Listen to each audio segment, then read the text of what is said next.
Hi everyone, I'm Rishit, and today we'll be talking about deploying models to production with Azure ML at the Scottish Summit.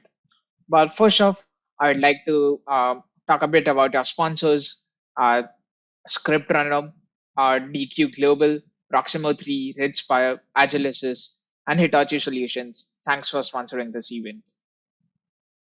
So, why are we talking about deploying your models to production? Because, well, the bad news is that most models don't get deployed. And when I say most models don't get deployed, bringing some numbers into this equation, 90% of models don't get deployed due to difficulty in deploying them or due to improper management of those models or so on. 90% of models do not end up getting deployed. So today we'll be talking about this, how you can start to very easily deploy your own models. And we'll also see a demo of all what we talk about at the end. So stay tuned till the end. Also, this is a common misconception I've come across, which is that the modeling is the most intensive process, or the modeling is the most time consuming or difficult process. But if you see this diagram, this cool diagram, you'll see that out of the whole ML process, the modeling is essentially just a small part of it. The modeling code is a very small part of it, and there are a lot of other things which you need to do. We'll also be Today what we'll be talking about also considers the serving infrastructure on the left. So you can see that modeling is indeed a small part of the complete machine learning process, and there's a lot more to do. Deploying is a major deployment, and managing the deployment is a major part of that. So let me talk a bit about myself. Hi everyone, I'm Rishit Dagli, and I'm a TEDx and TEDx speaker. I'm also a high school student, and feel free to reach out to me on any of my on the internet, on through any of my social media links on Twitter, or just visit my website if you would want to know more about me or my coordinates. You can find my coordinates over there. So a bit about myself. I'll not make this long so we can get to the cool stuff pretty quick. But as I told you, I'm a high school student and a TEDx and TEDx speaker. I also love hackathons and competitions and have represented my country in some and even won some at the international level. I also love machine learning research. So I've written a couple of research papers about machine learning and math. So if you're interested in that, feel free to check them out. And as I was saying, to know more about me, my coordinates are at rishit.tech. So feel free to visit that if you want to know more about me. Before talking about how to actually deploy your models, we just talked a bit about why you would want to know how to deploy your models. But before talking about actually going through this and taking it forward, I would like to first point out the acknowledgements for the slides and the materials. So I would like to thank Heng Bullman from Microsoft and Dawood Idris, who's a AI MVP, to help me build these slides in a better way. So thanks to them for reviewing these slides. With that, I also want to talk a bit about who the ideal audience would be for this talk. So the ideal audience for the next 45 minutes would essentially be developers who have worked on creating machine learning models. So I would expect you to have created a machine learning model yourself. Could be scikit-learn, could be PyTorch, could be TensorFlow, could be a very simple model, anything. But you should have created a machine learning model first. I don't expect you to have trained your machine learning model on Azure using the Azure ML services. I don't expect that, but yeah, you should have created any kind of machine learning models before. It would also be developers who are looking for ways to put their model into a production ready manner, which is what we are talking about today. How you can, after you have built your model, what next, how to actually deploy it. So, yeah, these would be the ideal audience for this talk. seen a lot of people asking me, why do I need to worry about ML deployments? This is a very accurate representation of the ideal scenario. Your model works well, does a good job in the testing environment or development set. And when you bring it out in the real world, that's when problems start occurring and things start failing. When you bring it out into the production environment, you need to have a resilient pipeline to serve your model and an efficient way to pass in data to your model, give your users what they want, have minimum latency, multiple model versions, a lot more. Let's take a look at that. So first, of course, talking about what we need to actually put out a model into production. First, of course, is you want to get the model and package it in a way that you can use it in a production environment. You ideally would not put a Jupyter notebook in the same format into production. Well, you can if you wanted, but it's generally not advised to do so. So first off, I want to package my model and put it in a format which is usable on the production environment. Then you'd want to host your model on some cloud hosted server or maybe server in general. So your users can use it, send their requests to the server, and the server can do the ML for them and send back the inferences. So you also want to post the model on some server, host the model on some server, so users can use it, provide them the model essentially. Okay, now that you have hosted your model on a cloud hosted server, you also need to maintain it. One of the main things, a couple of main things which I refer to while saying you need to maintain the server is auto scaling. You should be able to handle your users if you experience a drastic increase in the number of users. You should be able to handle that. This would also require you to increase your resources, and your server should be able to do all of that. Next up, hopefully you have many users and from around the world. So you would want to ensure global availability. Your service should be available all around the world. People should be able to access it within minimum latency. But that is not it. I also need to make sure that have a minimum latency through so that people can use the model, use the service properly. And after all of this, I also need to provide a way, not just maintaining the server, I also need to provide a way for my model to interact with the users.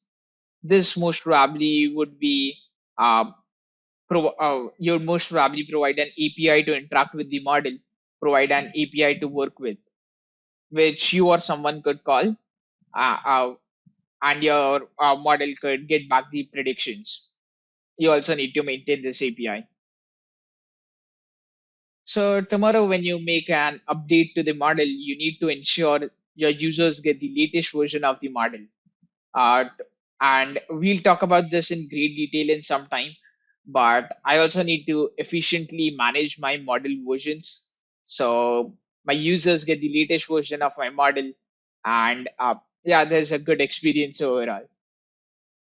And finally, if this was not enough, we also want to do batch predictions because I want to conserve my costly hardware.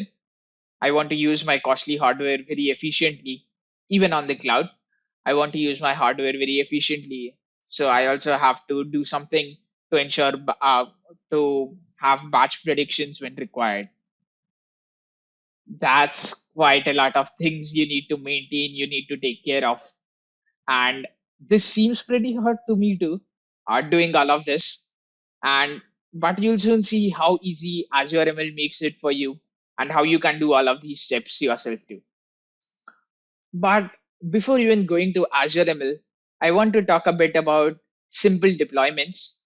And I want to show you an inefficient way of deploying machine learning models, or a simple deployment, as you may call it. So here is a very simple setup for a Flask API. And I create an endpoint called classify. As you can see, in this slide, I create an endpoint called classify, and I take in some data from some user form, pre-process the data through some function, which I have the pre-process function over here. I'll not dig into deep into writing all of the code, but you get the idea. Pre-process the data through some function and do a model.predict, and just use the model.predict, and whatever I get, I will send it back as a JSON. So I have the return JSON that dumps to send the inference from my model as a JSON. A ton of logs point out that this is the way to do model deployments. So I think this is an inefficient way of deploying your machine learning models since you are essentially inconsistent. If I wanted, I could simply create a model with completely different API and standards, a completely different API structure and standards. Nothing here follows a standard process and is a bit inconsistent. You need to manage the model versioning all by yourself and maintain a proper versioning process too. And well, as I said, I also want to use mini batching to use my hardware optimally. And there is no support for mini batching over here. I would have to handwrite all of the code for that. And maybe by all this, you know that it's inefficient for huge models too. You do not want to run out of memory or so.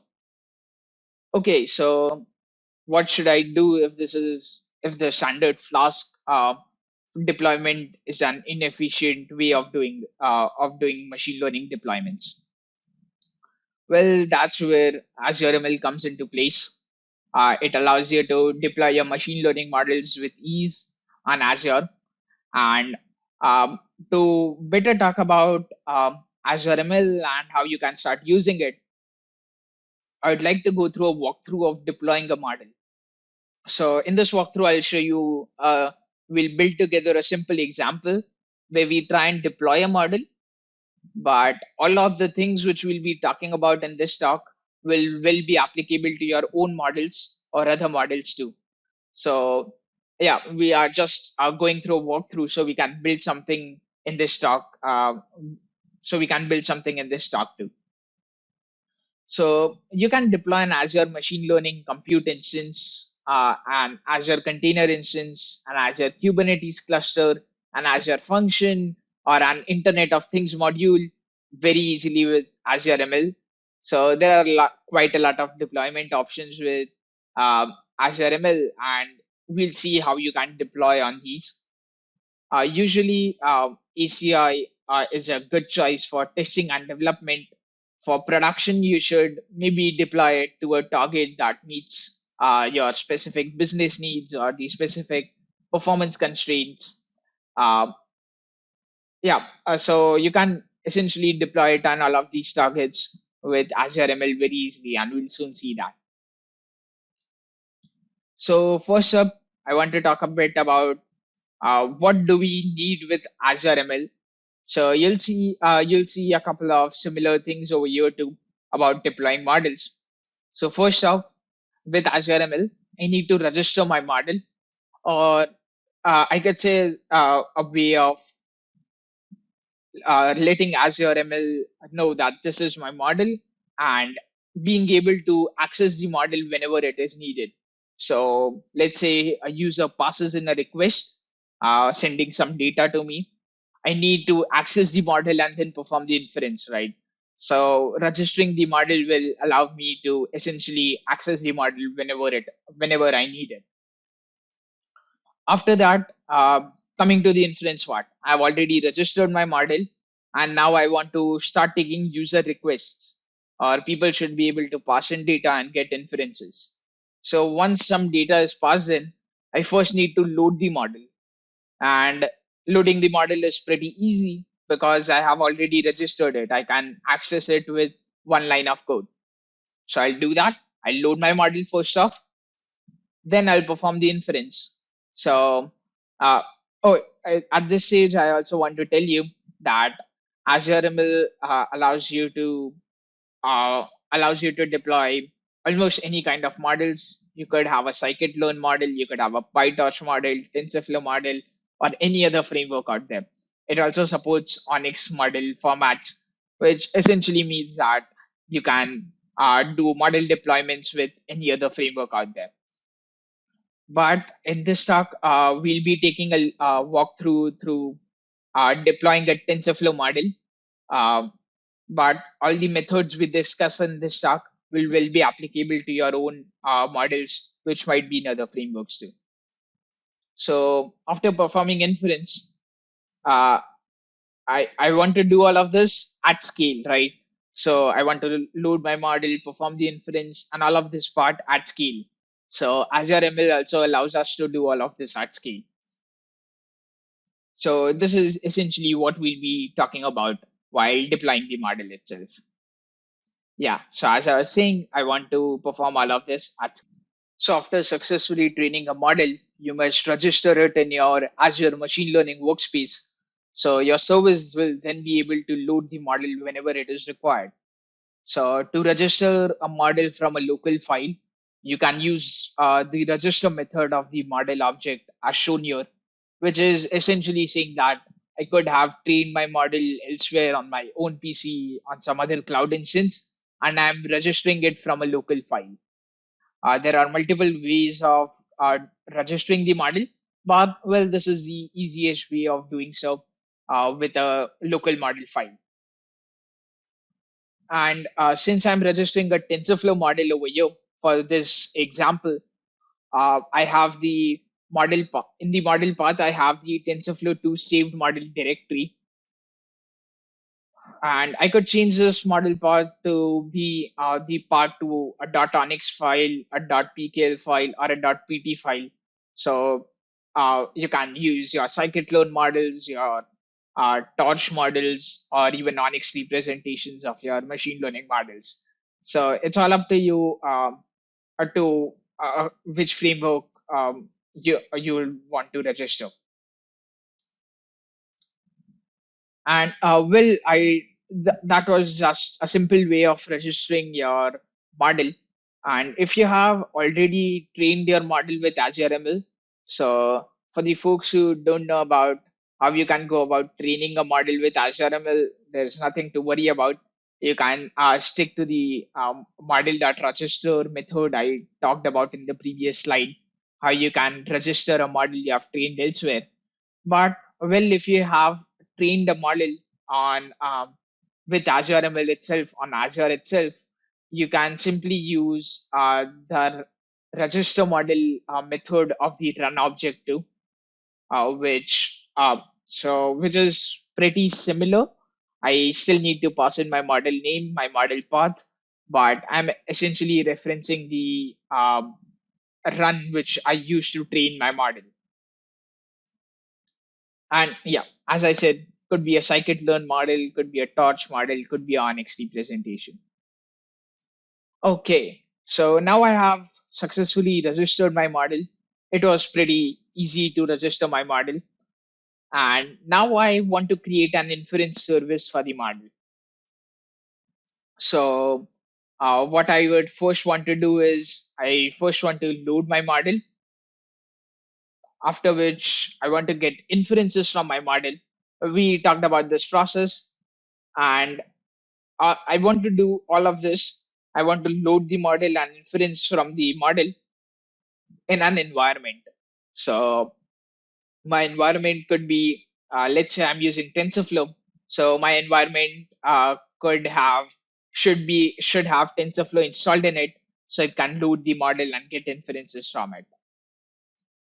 So as of now, I would like you to take the inference service as something like this: two functions, definite and defrun over here.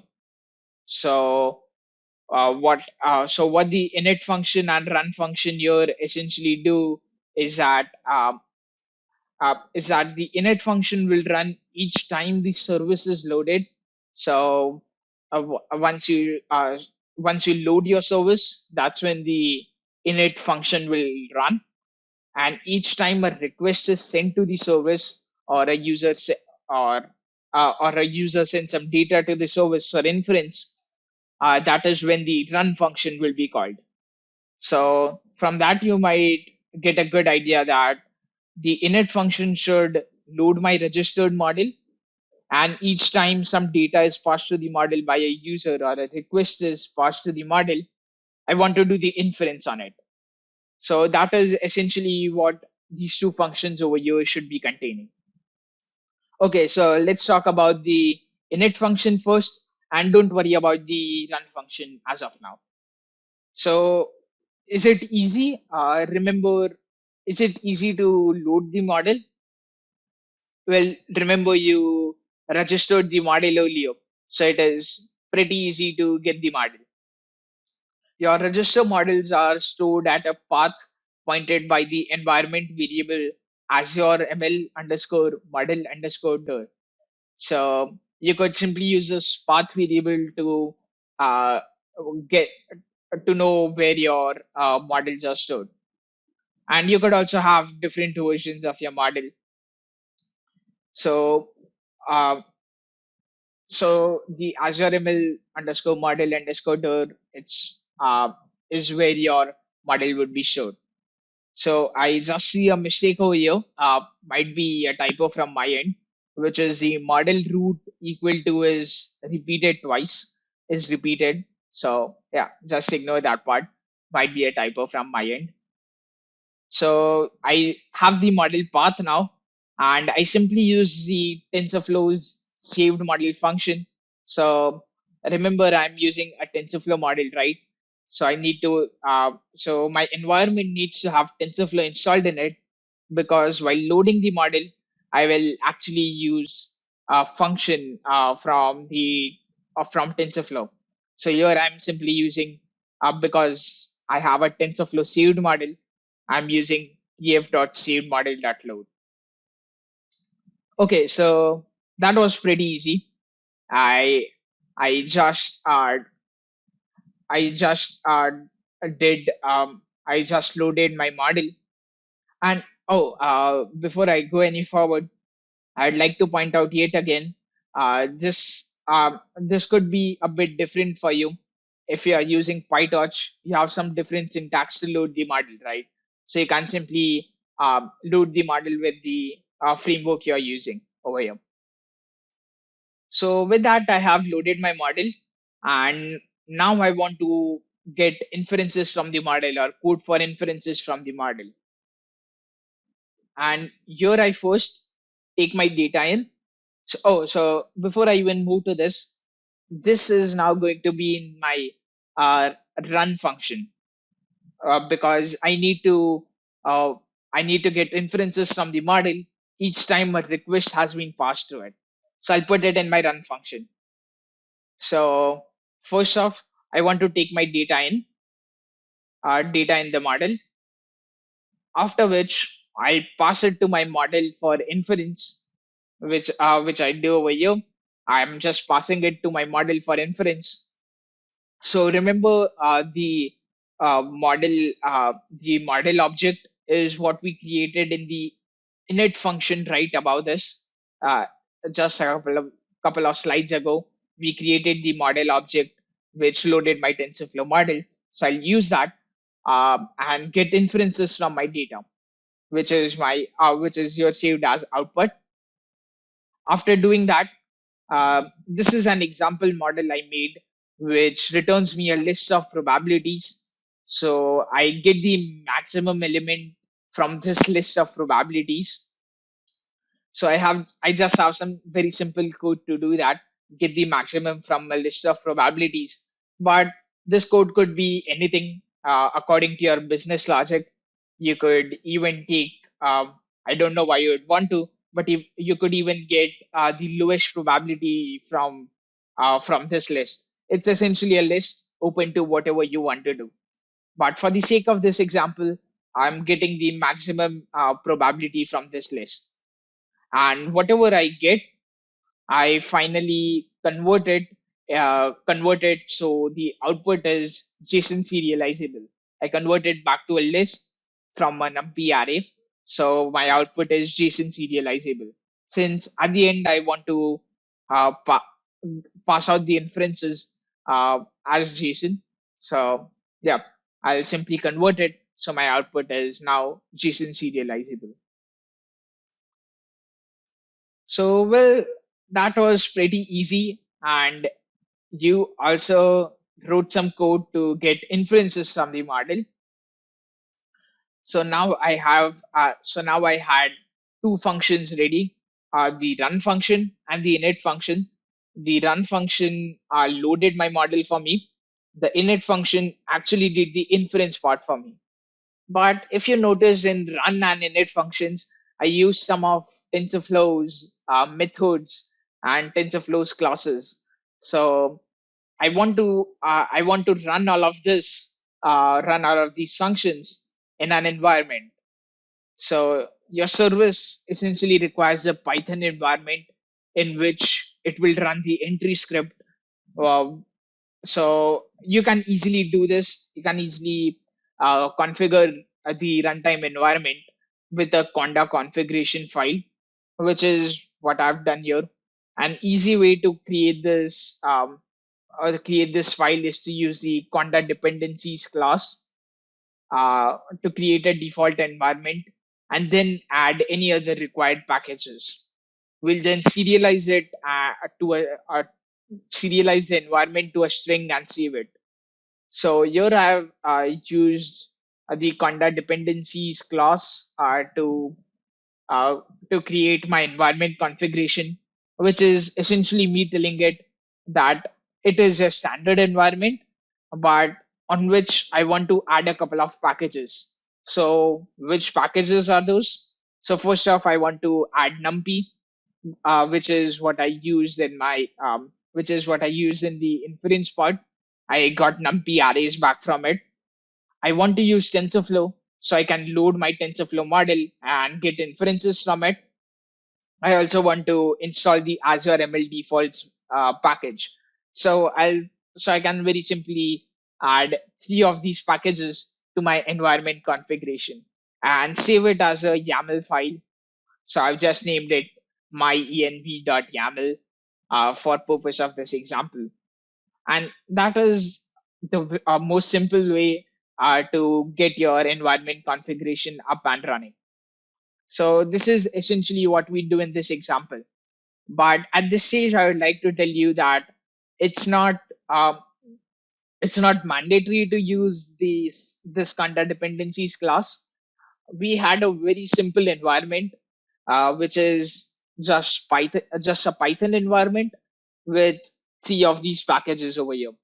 So I'm simply using the content dependencies class and telling it that add all of these three packages for me.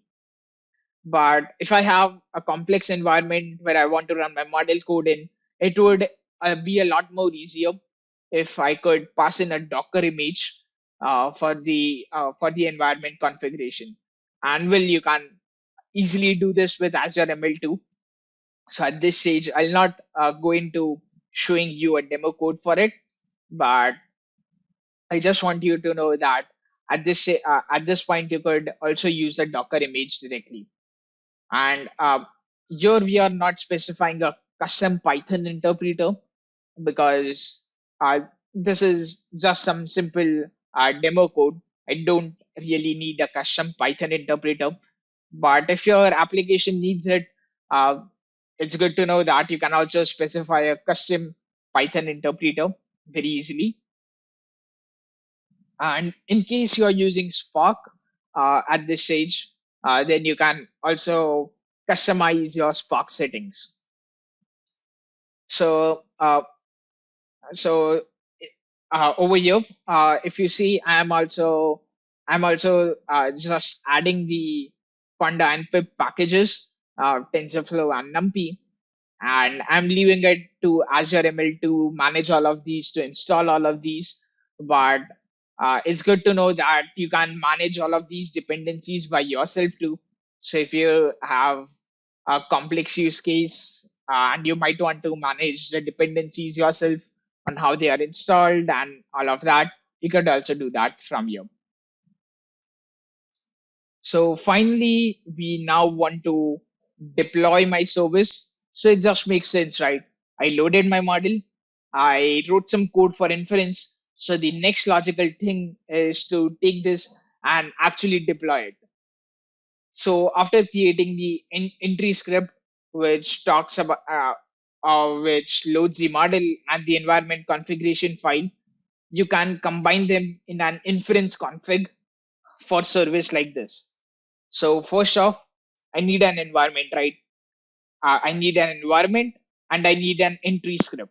So my entry script will load my model and inference from my model, and my entry script should be running in an environment.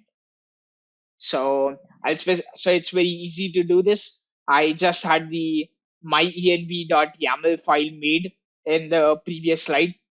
I'll reference that and create a environment. So that's it. I have my environment created for me. After which I'll combine my entry script and my environment in an inference configuration in an inference config.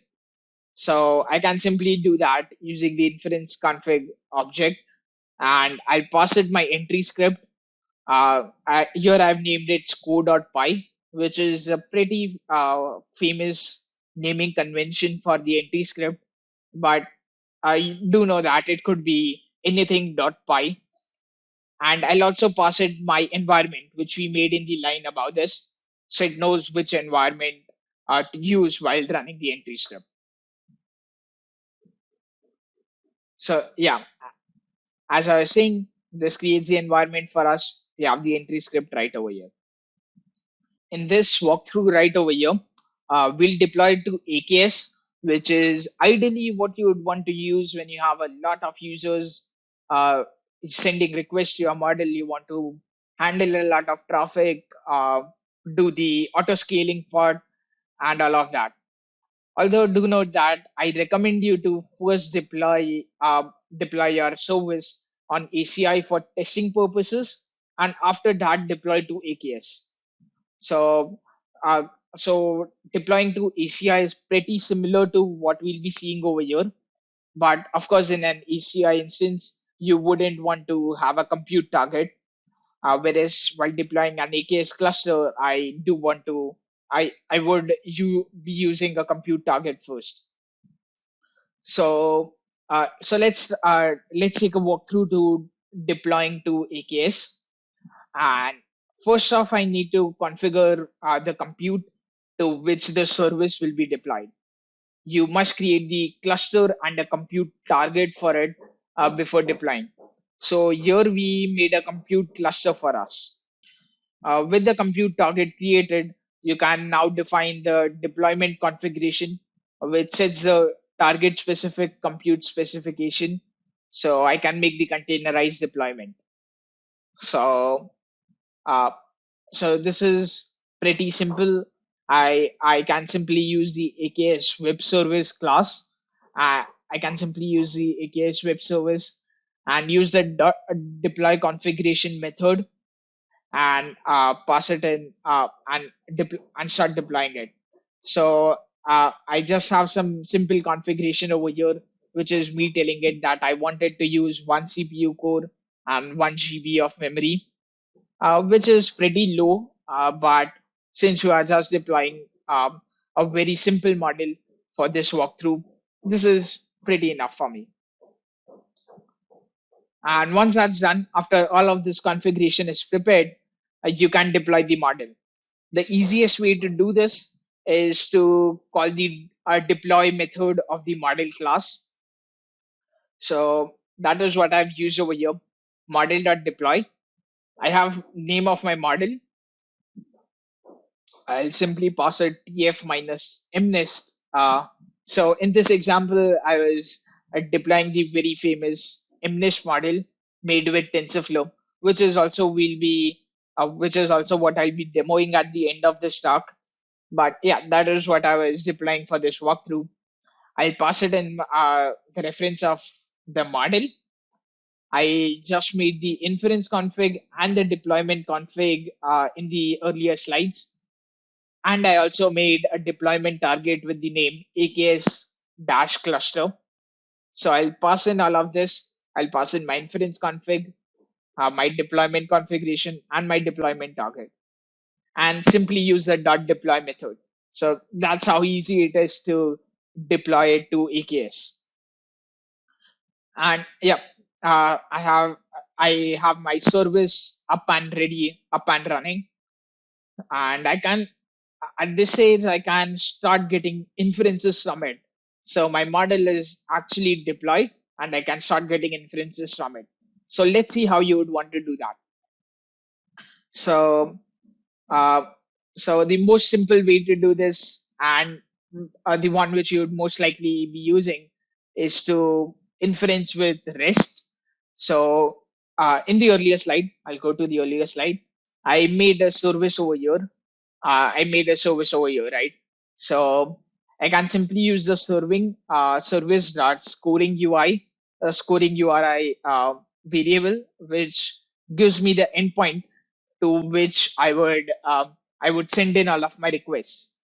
So I have my endpoint ready, and I can start inferencing on it with REST.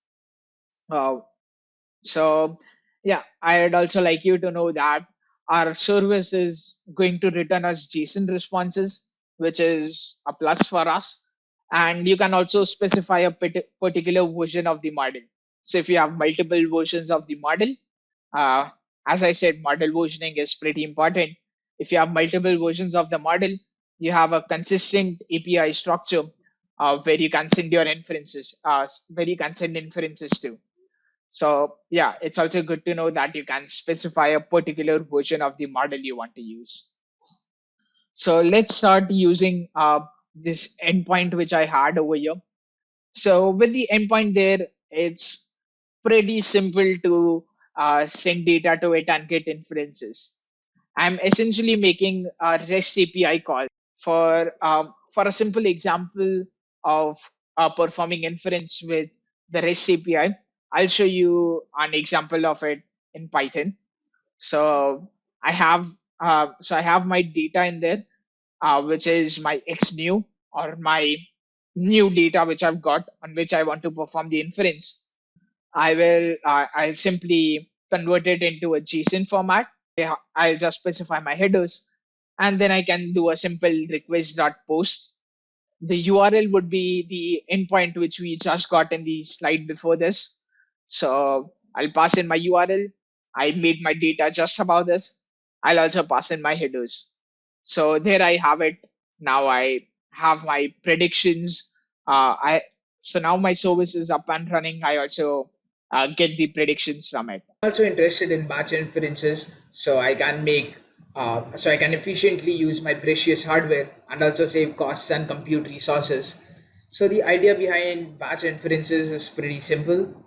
I'll take multiple requests. Let's say I take 5 requests. I'll process them together. I'll do the inference part on them together, and then send out the results. So, and it turns out that batch inferencing is also super cool for large models, works really well for large models too. So, let's talk about implementing batch inferences with Azure ML. So, I want you to remember that we had two functions, the init function and the run function. The init function loaded the model for me, the run function actually performed the inference for me. So as you might have guessed, I'll now do something and change the run function in a way that it supports batch inferences now. That is what I want to do. And my run function, instead of running on each request, will now run on each batch of data. So I'll just make a couple of modifications to the run function, and uh, if you see over here, there aren't a lot of changes over here.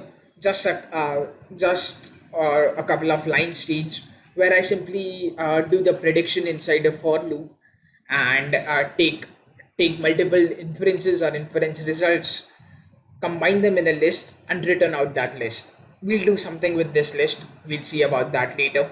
But for the run function, which is actually doing the inference, it is just this simple, running it in a for loop, combining all the results in a list, returning that list. So now that I have done my inferencing part, I want to actually go ahead and make my batch pipeline available for users to use. So as I said, Azure ML simplifies things a lot for you, and you have the parallel run step class, which allows you to very easily implement and publish batch pipelines. So first off, I'll make a parallel run configuration, which just gives it a couple of settings and is a bit customizable too. I'll first pass in the Python script path, the one we just wrote with the two functions which we needed. I can also make a couple of modifications over here, such as the mini batch size, according to the kind of algorithm I use and the kind of compute resources I have. So here I have set it to 5, which is it will run on a batch size of 5. You can most certainly change this. I also have an output action which tells me that um, the inference for all of this batch should be should be in a single file, uh, and every time I generate a new inference, I should append a row to the file, which is what the output action is essentially telling me. So I can change a couple of these settings, but as of now, these seem to go good with the walkthrough, so we'll leave it as it is. After which, now that we have set up a config, we'll now actually create the pipeline. So creating the pipeline now is pretty simple. I'll pass in the configuration, give it a name, pass in the inputs for it. So parallel run step handles behind the scenes for you, uh, batching the input data, batching file input data, all for you, so you can very easily go ahead and implement it. Azure ML takes a lot of this and implements it for you. So now I have my pipeline ready. I can simply publish it using the dot publish pipeline method. I give it a name, a description, and a version number, and that's my pipeline published. That's my batch inference pipeline published, all ready to be used. You can use a dot endpoint on it to get the endpoint where your users will be passing in requests to the batch inference pipeline, and then sending a REST request is pretty much the same as we talked about earlier. So I'll not show a code for it again. I'll not show a sample code for it again, but it's pretty similar to the one we saw earlier, making a REST request. And that's pretty much it with deploying batch inference pipelines with Azure ML.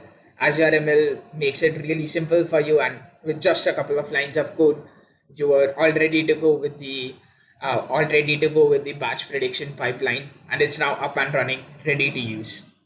The exciting part, which is demos, and we'll try to deploy the uh, deploy the TensorFlow model we made for the MNIST dataset. And I'll also briefly go about the training part. However, my main focus would be on deploying it.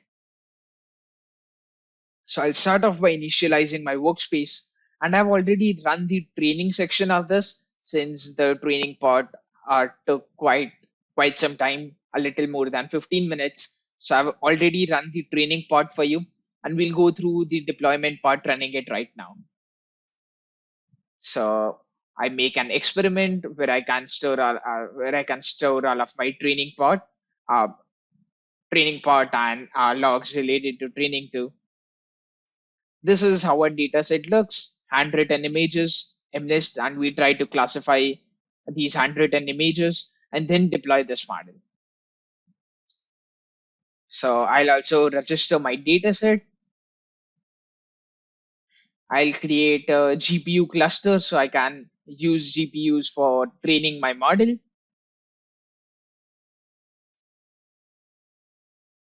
I'm constructing a neural network with TensorFlow, just a couple of DNN layers, uh, and I'm using gradient tape to I'm using gradient tape to run the training part.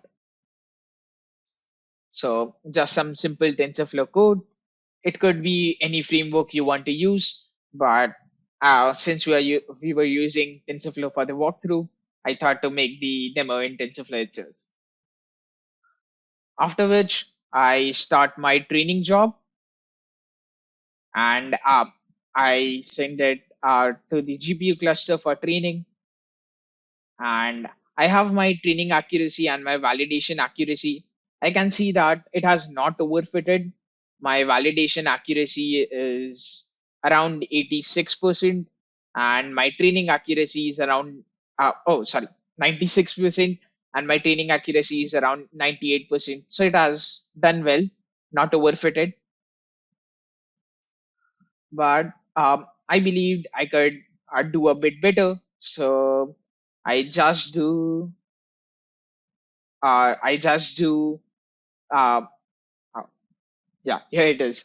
I just do some hyperparameter tuning, make multiple runs for uh, to use the random parameter technique with, and I also run that, which took quite some while, but after which I have done pretty well. Let's see what is the best metric we get. And well, I made quite an improvement. From 96%, I went to 98.55% on the validation set, of course.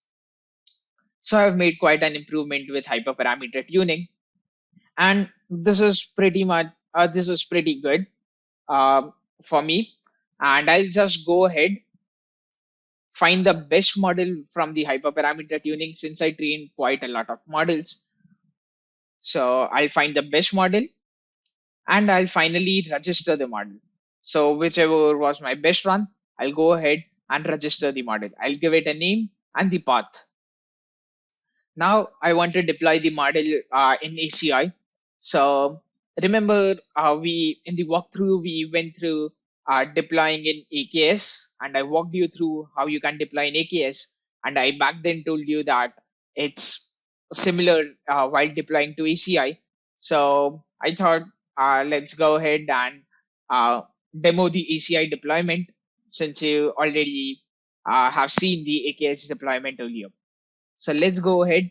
And here I have my Python script, which does most of the work for me. So I'll write it to a Python script called sco.py. That's a famous naming convention. And I stress on this, we have two functions, init and run. The init function takes the Azure ML model directory, which is where our registered model is present, and uses tf.savemodel.load just to load my model. After which I have the run function, which actually does the inference, and I have the TF model now created. So I'll just pass it in the data and get my outputs in a JSON serializable format. You already have seen this code in the walkthrough earlier, so a lot of this is already familiar to you. Let's go ahead and run this. It has written all of this to sco.py script. Now I want to now all of this should be running in an environment. So I'll make my environment which has numpy installed. I need numpy. I need TensorFlow, of course, and the default Azure ML packages. And I'll write it to my env.yaml. So let's go ahead and make our environment configuration file. And there I have it. This is how my environment configuration file looks like. I have Python 3.6. I have TensorFlow 2. I have Azure ML defaults. I have NumPy. Cool. Now let's go ahead to deploying it to ACI. I I'll get this running since it takes quite some time to run. So first off, I'll specify my environment. I already have the configuration ready. So it's just telling it where the file is. My inference config, which combines the Python script I wrote and my environment. So I have my inference config defined right over here. My ACI config, which tells, which simply tells us the deploy configuration. Since this is a very simple model, one CPU core and 1 GB memory should be enough for it. After which, since I've already told it all of this, I'll go ahead and write in model.deploy, give it a name. I'll tell it which model should it be deploying. So we have already defined model earlier.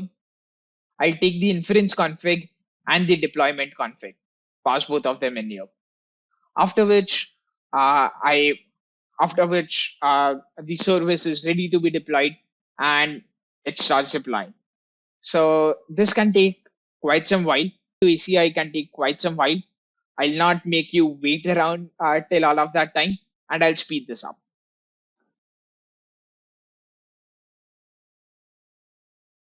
So now I see that my ACI deployment has succeeded, and I can get my scoring URI, which is the endpoint I'll send request to, and I have it over. Make a HTTP request, which is what people who have not trained the model or other applications will be using to make a REST response to. So let's try and do that one. Head and make this request. As you can see, it has posted to the URL.